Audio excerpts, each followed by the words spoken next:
ఈరోజు ఒక important update తోటి మీ ముందుకు రావడం జరిగింది. సో అదేంటనేది మనం ఈ వీడియోలో తెలుసుకునేందుకు ప్రయత్నిద్దాం. సో మొదటిగా ఈ డేటా కూడా కంప్లీట్గా ఓపెన్ యాక్సెస్ డేటా, ఎవరు కూడా గౌరవ తెలంగాణ హైకోర్టు వెబ్సైట్ నుంచి చూడొచ్చు. సో ఇది కేవలం ఇన్ఫర్మేషన్ అప్డేట్ కోసం మనం మాట్లాడుకుంటున్నాం తప్ప ఎటువంటి వ్యక్తిగత విషయాల గురించి కాదు. సో ఇక టాపిక్లోకి వెళ్తే, తెలంగాణ గ్రూప్ 1 మీద తాత్కాలిక స్టే ఇచ్చిన హైకోర్టు, మహిళా రిజర్వేషన్ సంబంధించిన కేసు. సో మనం డైరెక్ట్ టాపిక్లోకి వెళ్దాం. సో మీరు ఇక్కడ స్క్రీన్ మీద చూడవచ్చు, క్లియర్గా కేస్ నెంబర్ ఇచ్చారు, అదేవిధంగా డేటు. సో ఇక్కడ వీళ్ళు క్లియర్గా చెప్పడం జరిగింది, group 2 services notification number 28/2022, date of issue notification 29/12/2022. So ఇది కంప్లీట్గా ఉమెన్ రిజర్వేషన్కి సంబంధించిన కేసు. సో కొంతమంది పిటిషనర్స్ కలిపి గౌరవ ధర్మాసనాన్ని ఆశ్రయించడం జరిగింది.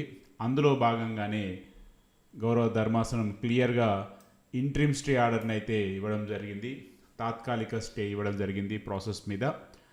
సో చాలామంది స్టే దేని మీద ఇచ్చారు అని చెప్పేసి కూడా చాలామంది కన్ఫ్యూజ్ అవుతున్నారు. ఇది క్లియర్ కట్గా ఎటువంటి కీకి సంబంధించింది కాదు, ఎటువంటి రాంగ్ క్వశ్చన్ సంబంధించింది కాదు, కేవలం ఉమెన్ రిజర్వేషన్ సంబంధించి వీళ్ళు కేసు ఫైల్ చేయడం జరిగింది. సో కేసుని వచ్చే నెలకి వాయిదా వేయడం జరిగింది. సో అప్పటి వరకు ఈ ఎంటైర్ గ్రూప్ 2 ప్రాసెస్ మీద ఇంట్రిమ్ స్టే ఆర్డర్ అయితే ఉండే అవకాశం ఉంది. సో క్లియర్గా వీళ్ళు మెన్షన్ చేయడం జరిగింది, టీజీపీఎస్సీ అడ్వకేట్ గారి నేమ్తో పాటు, అదేవిధంగా టోటల్ ప్రాసెస్ మీద స్టే ఏ విధంగా వర్తిస్తుంది అన్నది కూడా వీళ్ళు ఇక్కడ మెన్షన్ చేయడం జరిగింది. సో క్లియర్గా మళ్ళీ నెక్స్ట్ వాయిదా వచ్చేసి మనకి ఆగస్టు 6వ తారీఖు రోజున డేట్ ఇవ్వడం జరిగింది. సో అప్పటి వరకు దీని మీద స్టే అయితే వర్తిస్తుంది.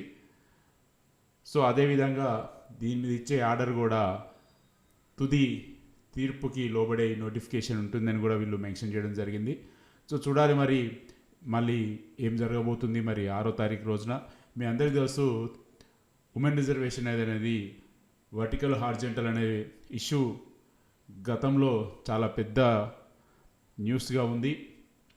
దానికి సంబంధించి నోటిఫికేషన్ విడుదల చేసినప్పుడు ఒక మోడల్ రిజర్వేషన్ని చాలామంది అభ్యర్థుల నిరసన తర్వాత మరొక మోడల్కి దాన్ని అడాప్ట్ చేసుకొని మళ్ళీ రివైజ్డ్ వేకెన్సీస్ కూడా వాళ్ళు మళ్ళీ నోటిఫై చేశారు ఒక స్పెషల్ వెబ్ నోట్ ద్వారా. సో దాని మీద ఇప్పుడు ఫైనల్గా చాలామంది అభ్యర్థులు అయితే గౌరవ న్యాయస్థానాన్ని ఆశ్రయించినట్టుగా మనకి ఇక్కడ తెలుస్తుంది. మరి చూడాలి మరి నెక్స్ట్ హియరింగ్లో ఏం జరగబోతుంది అన్నది దీని మీద. సో ఇది ఫ్రెండ్స్ ప్రస్తుతానికి ఉన్నటువంటి ఇంపార్టెంట్ అప్డేట్. మరొక అప్డేట్తో మళ్ళీ కలుద్దాం.